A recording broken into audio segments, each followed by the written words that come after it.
Olá, está começando mais um Cenários. Hoje nós vamos bater um papo sobre o turismo religioso no Brasil e no Ceará com o Jairo Chaves, que é produtor de cinema, escritor e mestre em ciências da religião.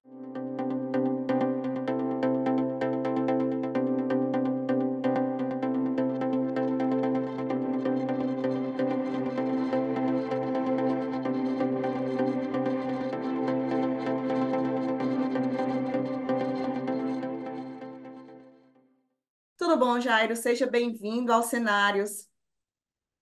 Eu que agradeço, Kelly, estar aqui, estar com todos vocês, falando um pouco sobre o turismo religioso, os impactos para a economia e como é importante os governos, as cidades investirem no turismo religioso. Gera muita riqueza e, além de tudo, também traz muito conforto para as pessoas que procuram esse destino. Perfeito. Vamos começar aqui, Jairo, já com uma pergunta para você falar como que o turismo religioso tem se destacado como uma força impulsionadora do setor turístico brasileiro nos últimos anos.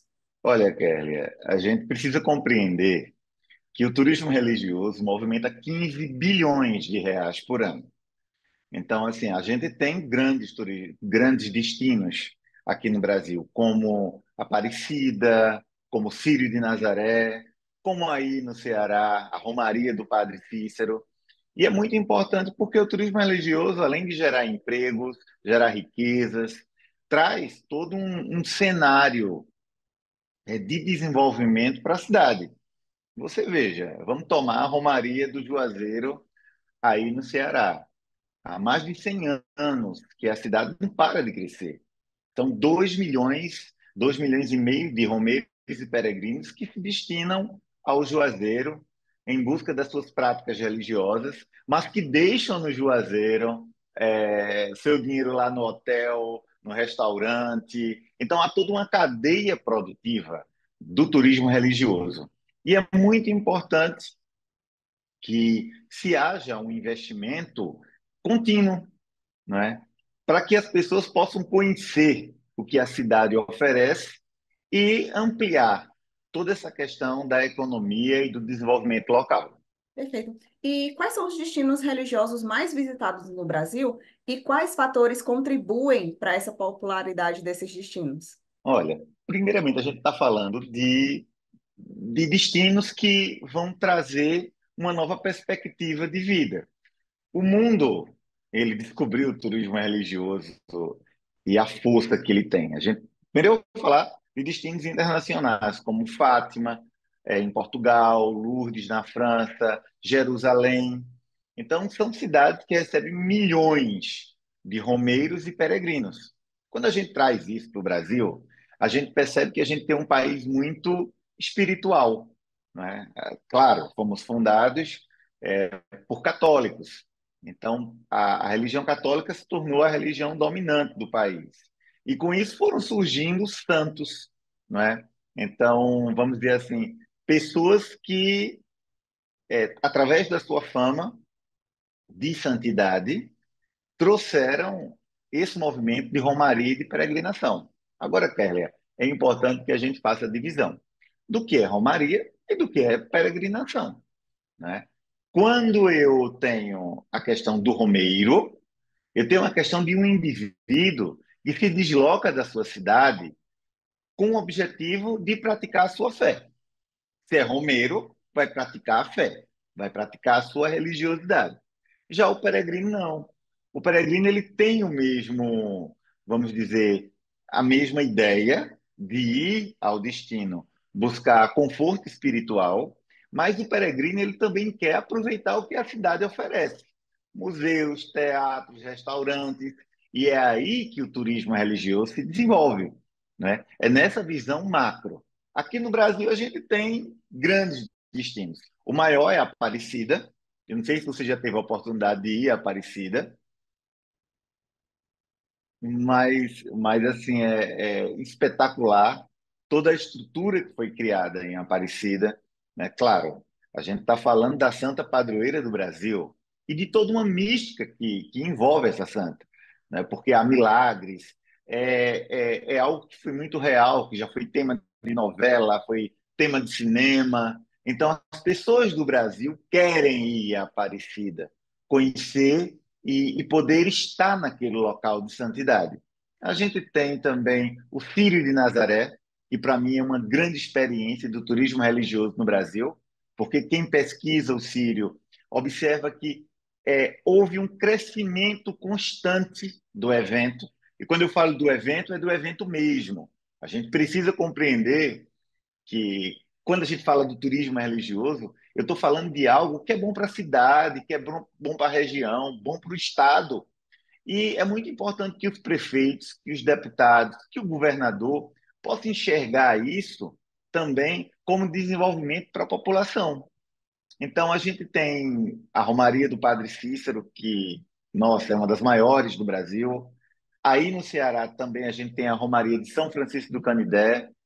A gente tem grandes destinos turísticos religiosos aqui no Brasil. E como que o turismo religioso influencia a economia local e nacional, né? Gerando empregos e movimentando setores como comércio e hospedagem? Olha, quando a gente fala do turismo religioso, a gente não está falando somente de uma questão da religião católica, né? A gente tem vários expoentes, mas eu vou dar um exemplo de como o turismo religioso pode influenciar para o bem ou para o mal, certo?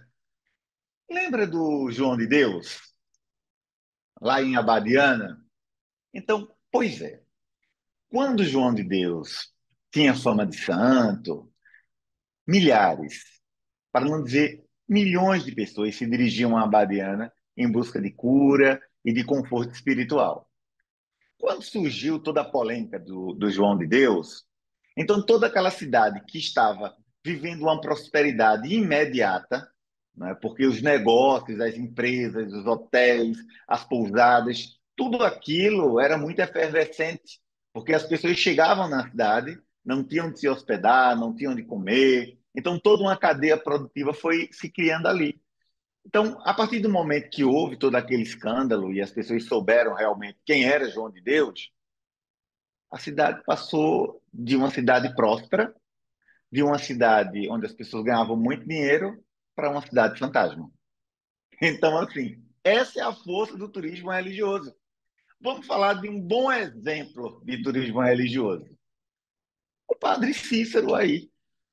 Então, o padre, né, que há 100 anos aí é um ícone da cultura, é um orgulho para todo o Ceará, ele começou o trabalho dele, se eu não me engano, no Crato, né? E aí foi para o Juazeiro, assumiu a primeira paróquia dele lá no Juazeiro, e de 1800, se eu não me engano, 60 até hoje, a região não para de crescer em torno da santidade, em torno da áurea de milagres que foi criado na figura do Padre Cícero. Então, o Padre Cícero, ele não somente influenciou toda a cultura do Nordeste, mas ele influenciou também todo o movimento religioso. Pessoas do Brasil inteiro vão ao Juazeiro todos os anos, tá? Experimentar dessa fé, experimentar dessa áurea de santidade que o Padre Cícero tem. E ela vai, ela se hospeda e ela deixa seu dinheiro no restaurante, ela compra a lembrancinha para levar para casa, e ela compra rapadura, e ela começa a movimentar a economia. Lembra que eu falei que o turismo religioso movimenta 15 bilhões de reais por ano? Então, todo aquele sucesso da região daquele triângulo, que é Crato, Barbalha e Juazeiro, com certeza deve-se ao turismo religioso. Eu tenho um amigo que fala para mim assim: não, Jairo, hoje o Juazeiro é polo de educação, é polo de medicina. Eu disse: tudo bem, eu acredito que é polo, mas não tem como não ser, com tantas pessoas querendo ir ao Juazeiro. Agora, o grande desafio para as cidades que têm a visão de querer desenvolver a sombra do turismo religioso é se modernizar, é entender que eu preciso atender dois públicos, o romeiro e o peregrino.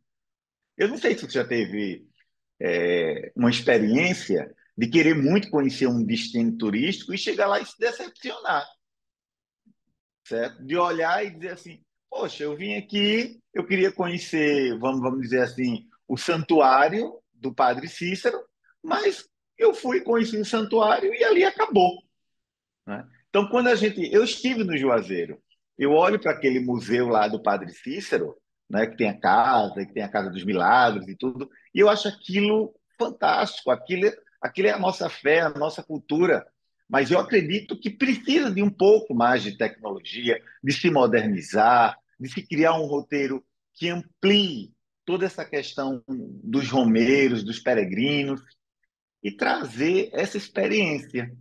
É como eu falei muito de alguns destinos turísticos religiosos no mundo.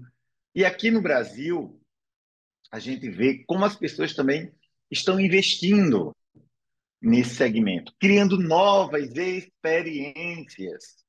Eu preciso ir a um destino turístico religioso não somente para buscar o lado espiritual, mas para viver uma experiência única, seja através de um evento, seja através de um circuito gastronômico, depois que eu visito, eu estou falando do peregrino, ou seja, tendo essa conexão maior, não é, com o divino, com o espiritual. E considerando a diversidade religiosa aqui no Brasil, como que os destinos têm, de diferentes crenças têm atraído visitantes e promovendo o respeito e a compreensão interreligiosa? Olha, hoje a gente está vivendo no Brasil um momento muito bom para as religiões, né? Claro que a gente ainda vê muita intolerância, que a gente vê muita falta de respeito. Literalmente é isso, falta de respeito, né? Se toma aí as religiões de matrizes afro, quanto aquele povo não foi demonizado e sofreu no Brasil, até o ponto de não poder exercer a sua religiosidade, as suas práticas religiosas. Mas a gente tem também o movimento evangélico, o movimento espírita, que cresceu absurdamente nas últimas décadas. Então, a gente tem alguns destinos, por exemplo, o Templo de Salomão, da Universal, em São Paulo, né? Também, vamos dizer assim, é um destino turístico, religioso, que as pessoas vão, que alguns evangélicos vão conhecer, e não, né? Pessoas evangélicas ou não, que querem conhecer o Templo de Salomão. A gente tem Nova Trento, a gente tem o Frei Galvão, em São Paulo. Então, a gente tem muitos A Maçã destinos do Caminho turísticos. também, né, do Divaldo Faustino. Exatamente, o Divaldo, claro. E como isso faz bem. E como as pessoas. Eu digo o seguinte: eu já tive uma experiência de ir a Jerusalém, né, conhecer os lugares sagrados. E aí eu tinha muita expectativa, eu queria muito conhecer, né, os lugares que Cristo passou, que Jesus foi. Primeiro que não tem dinheiro que pague, né? É como eu digo, a experiência é algo que você vai e que você volta transformado. Você se transforma através do turismo religioso, né? Diferentemente do turismo de sol e mar, quando você procura um destino religioso, você procura também equilibrar a sua alma. Você procura também buscar esse fortalecer a sua fé, fortalecer o seu interior.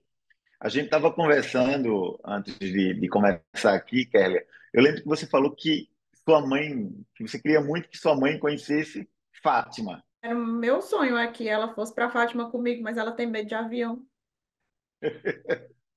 Então, aí a gente não pode dar um jeito, porque tem que ir de avião. Mas como é caro para alguém que quer conhecer um destino turístico religioso? Tem muita emoção envolvida, tem muita fé, tem muita espiritualidade. E o bacana é você poder chegar nesses locais e ser surpreendido. Surpreendido pela estrutura, né? Estrutura local, rede hoteleira, transporte. Então, todas essas questões devem ser pensadas quando você quer ter sucesso com turismo religioso. É você chegar e você ser bem recebido, né? Não é aquela festa que as pessoas fazem, é você saber que você está no local e que você pode contar com a infraestrutura daquele local para você conseguir, vamos assim, realizar seu sonho, exercer a sua fé da melhor forma possível. Perfeito. Essa é a visão, né? Quando eu digo pega a visão, é as prefeituras entenderem que não é só a igreja. E quando eu falo da Igreja Católica, porque, queira ou que não queira, no Brasil tem muitos destinos turísticos religiosos que são vinculados à Igreja Católica.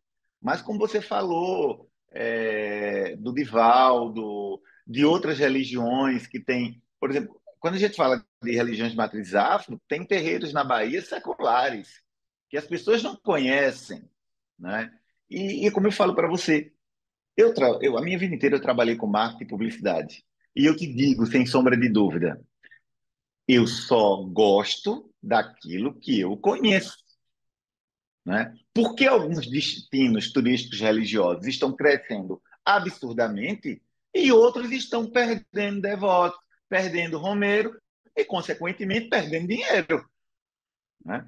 Então, como eu falei do Círio de Nazaré, o Círio de Nazaré, além de um grande movimento de fé e de devoção, é um grande case de marketing religioso. O que é que eu posso falar de uma procissão que hoje é a maior aglomeração espiritual do mundo, certo? Então, a maior procissão católica do mundo é o Círio de Nazaré. Aí eu pergunto, o que é que falta aí no Ceará? O que é que falta lá para o Padre Cícero? O que é que falta para São Francisco do Canindé? Porque vocês têm um potencial muito grande. Talvez essas cidades não tenham o investimento que elas precisam, né? Porque também eu não posso jogar a responsabilidade do turismo religioso para uma igreja, para um centro espírita, certo? Eu não posso, porque tem coisas que a igreja não pode fazer. A igreja não pode fazer estrada, a igreja não pode. é, Tem suas limitações para Construir um divulgar o turismo hotel. religioso. Construir um hotel, adorei isso, Kerlia. Construir um hotel.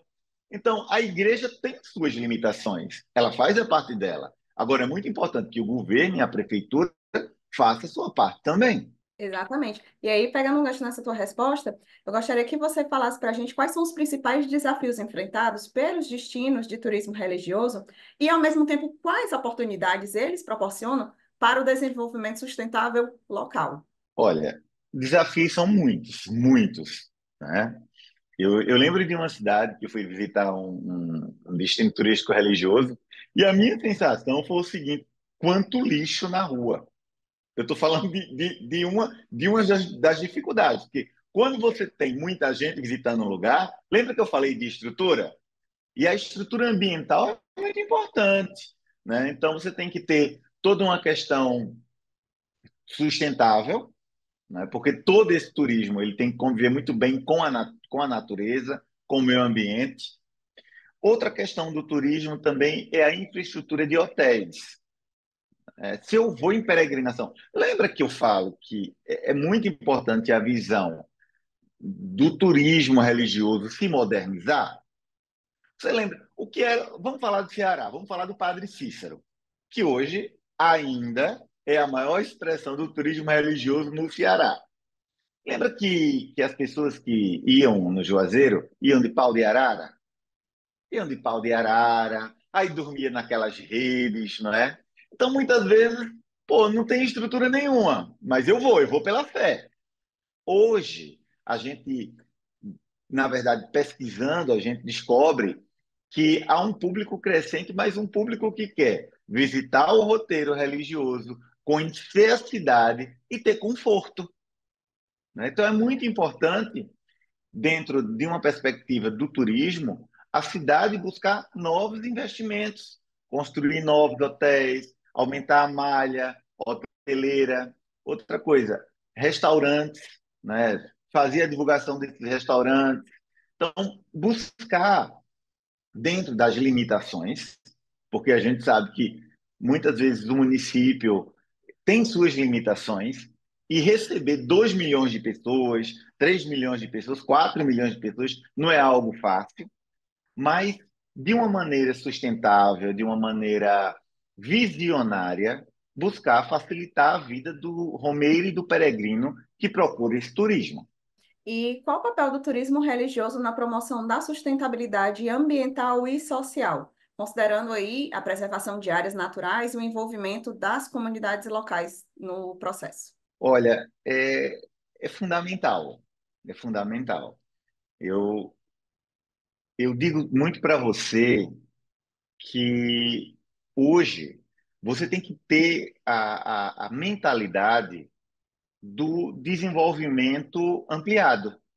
Então, eu quero desenvolver o turismo na minha cidade, mas eu preciso que esse desenvolvimento venha sem agredir o meio ambiente, venha desenvolvendo e dando oportunidades às comunidades locais, né? Por exemplo, algo que se pode fazer nessas comunidades, nessas cidades, é trabalhar com os, como eu digo, com os nativos, que quem mais conhece a vida dos santos, os roteiros religiosos, do que as pessoas que nasceram naquele lugar.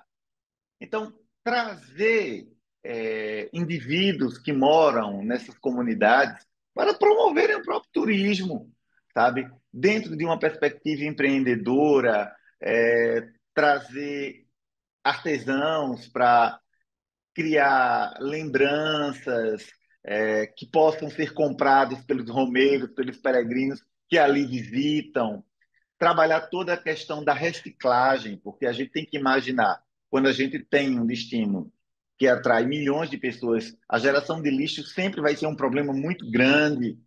Então, assim, buscar integrar. Eu acho que o equilíbrio, a integração é que vai fortalecer o turismo religioso em qualquer cidade do Brasil. E em meio a essa crescente demanda por turismo religioso, como que estão sendo preservados os patrimônios históricos e culturais associados a esses destinos? Olha, é muito preocupante isso. Você fala que, claro, tome-se, a gente tem que entender o contexto que o Brasil passou e está vivendo, né? Eu digo o seguinte: quanto maior a dificuldade, quanto maior a escassez de dinheiro, quanto maior os problemas de saúde, mais o turismo religioso cresce. Por quê? Porque as pessoas vão atrás do espiritual para fortalecer a sua mente, seu corpo, vão atrás do seu milagre. A gente teve agora no Brasil a questão da pandemia, né? Como pesquisador do turismo religioso no Brasil, eu acredito que os números cresceram muito pós-pandemia. As pessoas procuraram, de alguma maneira, agradecer a vida, agradecer a sua saúde e realmente foram viajar e pagar suas promessas e conhecer esses destinos turísticos religiosos aqui no Brasil. Agora, o patrimônio cultural, o patrimônio histórico, esse sim, tem que ser levado muito sério. Vou tomar novamente a questão aí do Ceará. Qual a casa que o Padre Cícero morou? Como é que está? Como é que está a preservação dessa casa? Porque o turista, quando vai chegar no Juazeiro, ele vai querer conhecer tudo da vida do Padre Cícero. Ah, mas as igrejas, a própria igreja toma conta, né? Mas o que a igreja não está ali e o que a igreja não está conseguindo preservar? É importante que o poder público chegue junto. Porque a maior riqueza do turismo religioso é a lembrança física do santo. Se eu não tenho essa lembrança física, se eu não posso tocar nas relíquias do santo, não há turismo religioso, tá? Então eu tenho no roteiro do Juazeiro, eu tenho aquela estátua magnífica, linda, histórica do Padre Cícero. Mas quando eu vou ali, que eu pago minha promessa, que eu faço as orações, eu quero conhecer mais da vida dele. Eu quero estar imerso nessa cultura. E é muito importante que o patrimônio cultural da cidade seja muito bem preservado, esteja, esteja de uma maneira que dignifique quem vai conhecer o Juazeiro. Eu confesso a você que eu já tive no Juazeiro e eu fui a uma, vamos dizer assim, a um destino para conhecer mais um pouco da vida do Padre Cícero. Eu fiquei muito triste, sabe? Chegando lá, não havia organização, Não havia basicamente nenhum folheto que explicasse um pouco daquela história. A situação do local estava aparentemente é, sem preservação, sem cuidados. E eu pensei comigo, eu digo, rapaz, se isso aqui fosse numa cidade mais desenvolvida lá no sul ou fora do país, como estaria? A gente muitas vezes esquece que para gerar riquezas com o turismo religioso, eu tenho que preservar as minhas riquezas.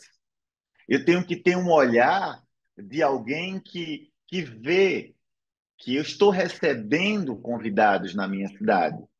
Eu estou recebendo romeiros, pessoas que vieram com muita fé, né? Pagar suas promessas, agradecer. E tudo isso tem que estar muito organizado. Desde a concepção da cidade limpa, dos patrimônios culturais da cidade preservados. Então, é toda uma cadeia de inovação, é toda uma cadeia de cuidado que vai gerar um número maior de romeiros para trazer mais riquezas para a cidade. Tudo bem. E aqui no contexto do Ceará, quais são os pontos de destaque no turismo religioso e como que o Estado tem se destacado nesse cenário? A gente citou muito aqui Juazeiro. Tem mais algum outro que você queira abordar? Tem São Francisco de Canindé, né? A Romaria de São Francisco. Eu acredito que hoje são os dois maiores destinos turísticos religiosos do Ceará.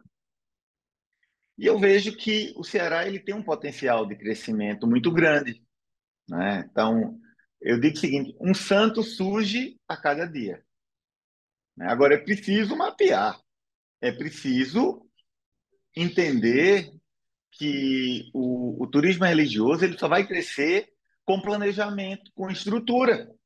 Eu não posso olhar para um estado e dizer assim, muita gente diz assim, o Ceará é só sol e mar. Não é, sabe? Muita gente diz, eu vou para Jericoacoara, que é uma praia famosa aí no Ceará.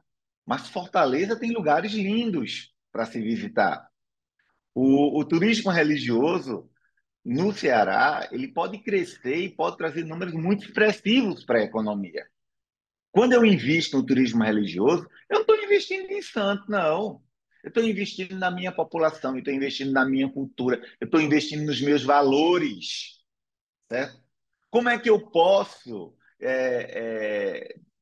como é que eu posso, enquanto poder público, e eu estou falando de poder público, não compreender a importância que um padre Cícero tem para o Ceará?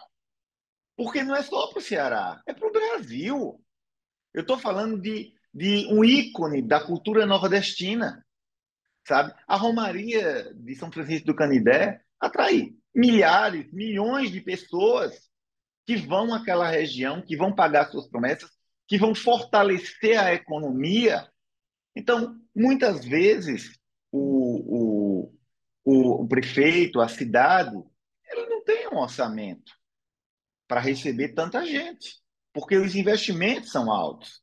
Então, aí é que entra o Estado, é que entra essa visão empreendedora.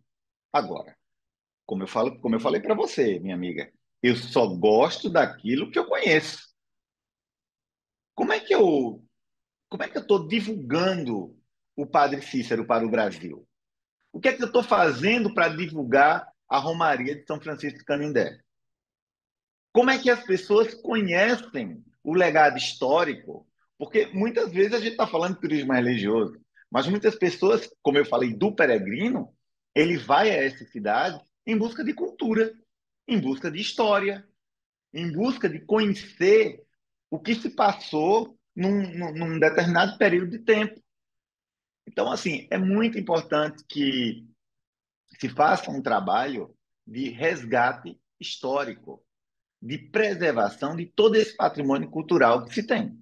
E atualmente, Jairo, você está produzindo um filme que contará a história do Padre Cícero e da sua importância não só para a região do Cariri, mas também para o Ceará, para o Nordeste e para o Brasil.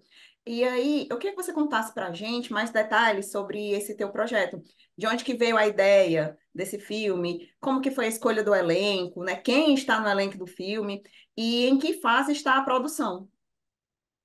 Olha, é muita felicidade, né? Primeiro que eu admiro muito o Padre Cícero. Tivemos uma experiência em 2021, fizemos um documentário do Frei Damião. Eu costumo dizer, Kerlia, que o Nordeste tem três pessoas que são insubstituíveis. Padre Cícero, Frei Damião e Luiz Gonzaga. Eles são, sabe, grandes nordestinos, né? Eles são parte da nossa cultura, do nosso imaginário. E quando a gente trouxe o filme do Padre Cícero, eu pensei muito na minha avó, que subia aqui em Pernambuco, lá em João Alfredo, na cidade que eu nasci, num pau de arara, e todos os anos ia pagar promessa no Juazeiro. Eu vivi muito isso, né? De ver na minha cidade de interior vários caminhões, vários ônibus indo para o Juazeiro. E como pesquisador e como mestre em ciência da religião, eu sempre foquei no turismo religioso. E quando eu conversei com a Vânia Lima, que vai ser a diretora do filme, e também é dona da Tendendê Produções, eu disse, Vânia, a gente tem que contar essa história para o Brasil. A gente tem que levar esse legado do Padre Cícero para essas novas gerações, sabe? Não é algo fácil, porque a gente tem que na verdade, trabalhar muito. A gente tem que conseguir também os recursos para a produção, né? Que vai ser uma super produção. A gente aí está cotando atores como Tony Ramos, Genésio de Barros, Osmar Prado, Aline Brunet. Então vai ser um elenco assim, se Deus quiser, um elenco de estrelas para trazer a maior história do Ceará para as telas de cinema de todo o Brasil. Eu te digo, viu, Kelly? Nessa década não vai haver outra ação de marketing maior para o destino turístico religioso que é o Juazeiro, que é o Padre Cícero. E essas novas gerações que não conhecem a história do Padre Cícero, que não conhecem o significado, a importância deste homem, né? Esse homem agora está no livro dos heróis nacionais. Eu não sei se você sabia, né? E o Padre Cícero ele foi reabilitado em 2015, houve a reabilitação dele. Antes ele estava excomungado, né? Mas há toda uma questão política, religiosa, e o Papa Francisco agora reabilitou o Padre Cícero. Então, agora, o processo de canonização dele segue a passos largos. E chegou o momento de contar a história do Padre Cícero para todo o Brasil. Perfeito. E agora, para a gente encerrar aqui os nossos cenários, vamos às considerações finais do nosso convidado. Jairo, a palavra é sua. Eu estou muito feliz de poder estar aqui nesse programa maravilhoso, e falando de turismo religioso e falando desse filme do Padre Cícero. E você me falando agora, lembrou, eu estive aí em Fortaleza, agora, dia 23 de dezembro. A gente foi visitar alguns empresários, apresentar o filme, e eu tive a oportunidade de conhecer uma senadora de vocês, viu? Que é a senadora, meu Deus do céu, Augusta, Augusta, senadora Augusta. E uma mulher fantástica, maravilhosa. E para você ter uma noção, eu apresentei o filme, tive a oportunidade de falar do filme com ela, e ela, Jairo, é muito importante para o estado do Ceará. Eu estou com você, eu estou com vocês aí, para que a gente possa chegar junto e ajudar a construir esse filme. Então, isso me deixou muito feliz, não é? Encontrar alguém que é uma senadora, é uma mulher. Pernambuco também tem uma mulher senadora, que é a doutora Tereza Leitão, e, e eu olhar assim para ela e entender como as pessoas vão abraçar o projeto do filme do Padre Cícero, né? E quando eu digo como eu estou citando aqui a senadora, e eu gosto de falar isso, o Brasil também tem bons políticos, né? E ela falou uma coisa para mim que eu achei bem engraçada, que ela disse assim, Jairo, olha, eu quero ajudar, mas eu não quero que ninguém saiba. Eu disse, está errada. está errada. Porque o político que ajudar tem que ser lembrado, tem que ser visto, sabe? O filme não é meu, não. O filme é nosso, o filme é do Brasil. O filme é para divulgar um homem que fez história no Nordeste brasileiro, que dignifica todos nós. Então, eu aqui quero dizer que o turismo religioso é, sim, fonte de desenvolvimento, geração de renda, geração de empregos, que o poder público possa olhar cada vez mais para o seu patrimônio cultural, para suas riquezas. O Ceará é um estado lindo, é um estado que tem um potencial gigante, mas tem que haver planejamento, tem que haver projeto e tem que haver modernização do turismo religioso. Se não for assim, não vai haver desenvolvimento, não vai haver crescimento. Então, deixa aqui o meu abraço para todos vocês, para você, Kélia, para todo mundo aí da Trendes, e muito feliz de poder estar com você aqui hoje. Muito bem, chegamos ao final de mais um Cenários. Agradecemos aqui a participação do Jairo Chaves, que foi nosso convidado, e também da sua audiência. Se você gostou, curta, compartilhe, deixe o seu comentário e se inscreva no nosso canal para não perder nenhum conteúdo da Trends. A gente fica por aqui, mas próxima quinta tem mais. Até lá, tchau, tchau. Tchau.